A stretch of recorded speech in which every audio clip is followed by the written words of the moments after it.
Welcome to Service Unit Basics. This presentation is designed to familiarize you with Girl Scout principles, policies, and guidelines, service unit team positions, the registration process, a little bit of troop finances, troop organization, and training opportunities. Girl Scouts provides opportunities and resources to prepare girls to seek and meet the challenges of an ever-changing society. As a member of the Girl Scouts of the Chesapeake Bay, you must be committed to these principles. You must welcome different backgrounds, differences, interests, and talents, embrace challenges, opinions, and perspectives, appreciate opportunities, new experiences, and respectful exchange, and live our values to seek, share, and live by example.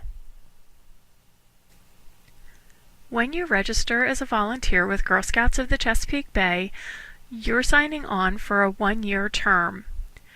During that term, you're expected to be registered as a member of Girl Scouts of the United States of America, to have an eligible background check on file every 3 years, to complete training that's required for the position you hold, and of course, to work with the girls and the adults in your service unit to the best of your abilities.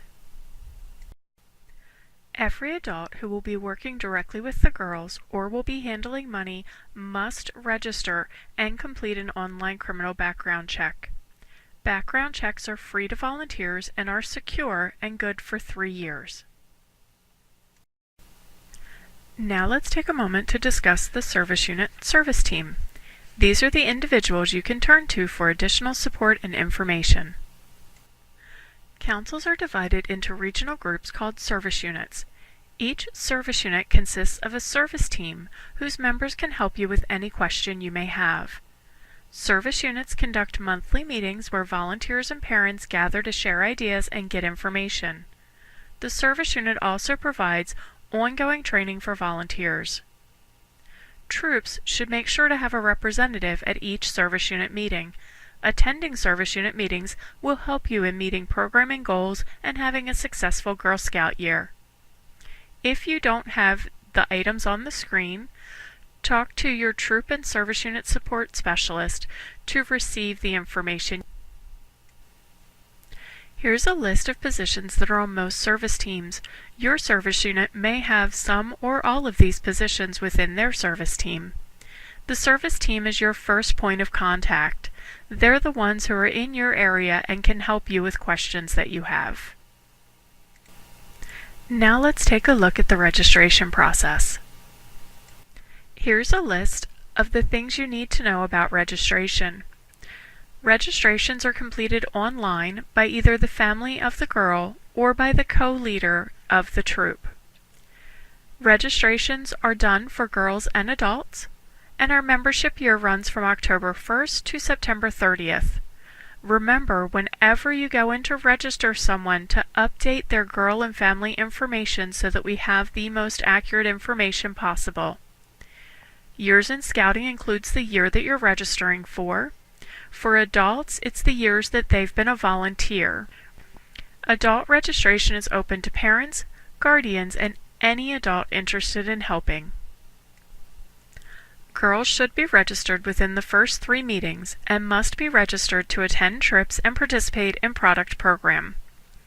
Girls and adults are considered registered as soon as they complete their online registration.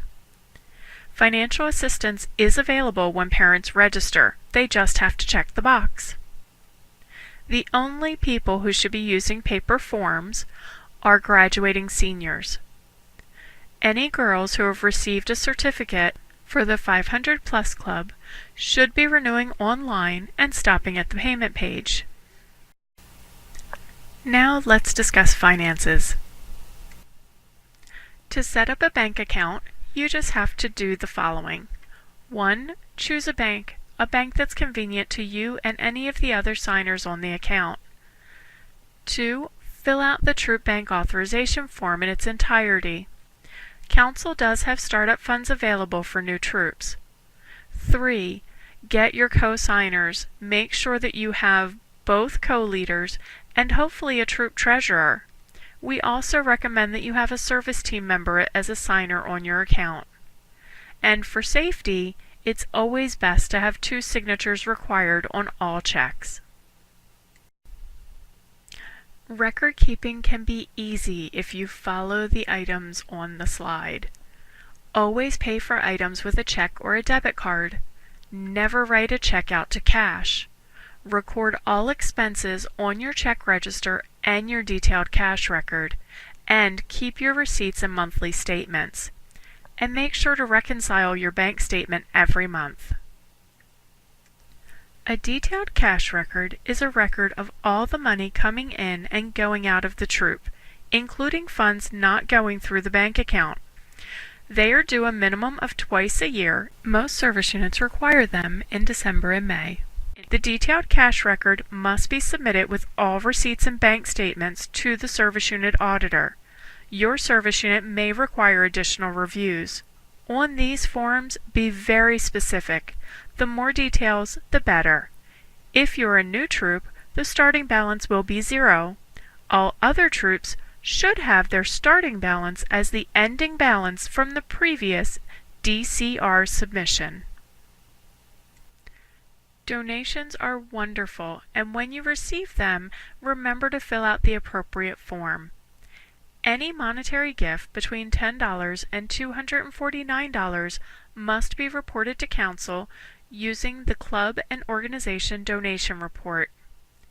Donations over $250 that are received must be sent to Council with that form and the check made payable to Girl Scouts of the Chesapeake Bay within 2 weeks of receipt. Girl Scouts of the Chesapeake Bay will forward the check back to the troop after filling out the appropriate IRS forms. GSCB does not accept gifts designated to troops from individual donors. Remember to report any donations on your DCR. Financial assistance can be used for girls and adults for whom the cost of belonging to Girl Scouts may be a burden. It is designed for Girl Scouts of the Chesapeake Bay registered girls or adults who need financial assistance to participate in a Girl Scout activity.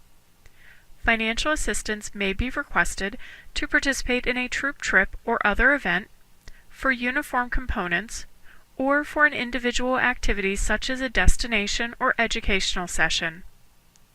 Financial assistance does not have to be repaid, but a report of the expenditure must be given. Financial assistance requests may be submitted by a parent, co-leader, or any other individual familiar with the family circumstances and aware that the financial assistance is needed. Participation in both the Fall Product and Cookie program are required. Girl Scouts of the Chesapeake Bay offers 2 product programs per year, the Fall Product Program and the Cookie program. Both offer girls the opportunity to not only earn money for their troop, but to learn entrepreneurial skills such as budgeting, sales, marketing, money handling, and manners. In addition, there are connections to earned awards. All program managers must be registered as Girl Scouts and complete the criminal background check. Remember, product programs should be used for programming purposes, not just to earn money. Girl Scout troops should be funded primarily through the Council-sponsored product sales and any troop dues. Sometimes troops need additional money for events or trips that they're planning. Any additional money-earning activities should be planned and carried out by the girls in partnerships with adults. Troops must submit the money-earning application along with a budget that shows the anticipated income and expenses. This must be approved by the service unit and council before the activity can occur. Additionally, since money earning is a voluntary activity, parents must grant permission for their daughters to participate. Now let's talk about troop organization. It is important to have a parents' meeting at the beginning of your scouting year to discuss expectations of the girls, of the parents, and of the co-leaders. Laying the foundation for what is expected of everyone at the beginning of the year helps everyone understand their role and responsibility within the troop.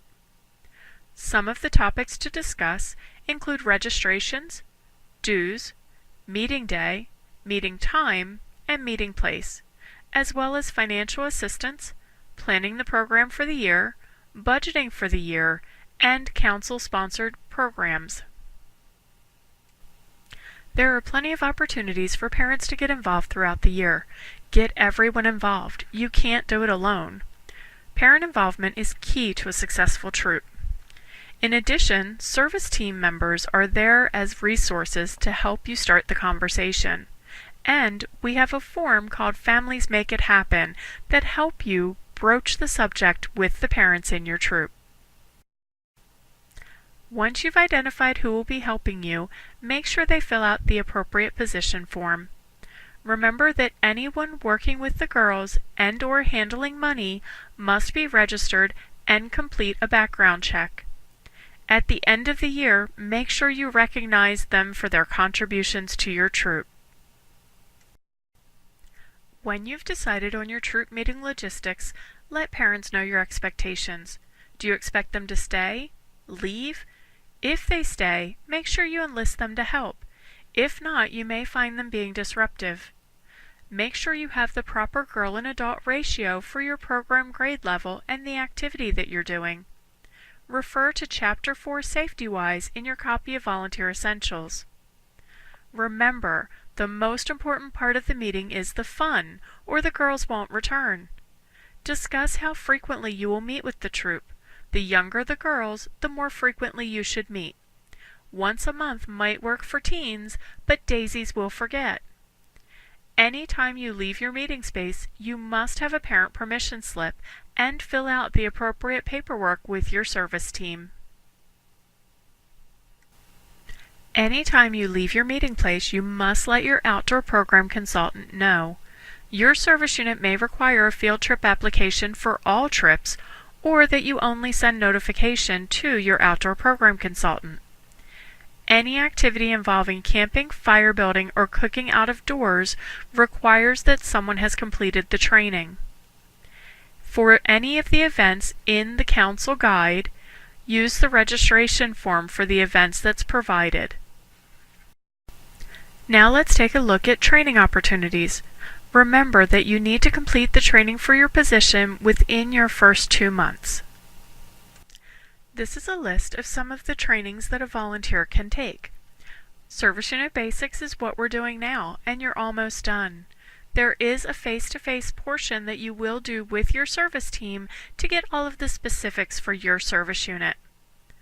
Volunteer Essentials must be completed within the first 2 months, and should be done as soon as you're able. It's a face-to-face classroom session that's offered throughout the council. Troop Finances is also to be completed within the first 2 months. It's an online tutorial that you and your troop treasurer should complete.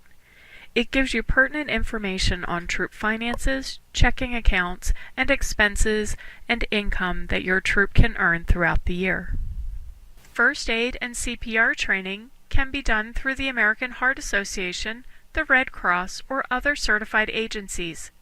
And your troop must have a trained adult, and that trained adult can be a parent. Want to go camping? If you're taking your troop cabin camping and will not be building a fire, cooking outdoors, or building a shelter, you can take the cabin camping online course. If you want to build a fire, cook outdoors, or sleep in the out of doors, you must complete Camping Basics or Troop Camp training. These are offered throughout the year. Your product sales manager should be another adult in the troop.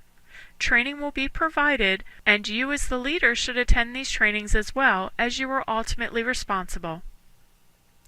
In addition to the opportunities that were listed on the previous slide, there are other ways to enhance your skills. Fall School is a weekend-long volunteer-led event that offers courses for all experience levels. It's intended for adults and girls over the age of 16 in a leadership position within their service unit.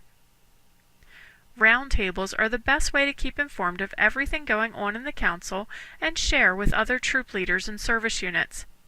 And if you have a passion for sharing your knowledge and skill with others, become a council facilitator. We're almost done.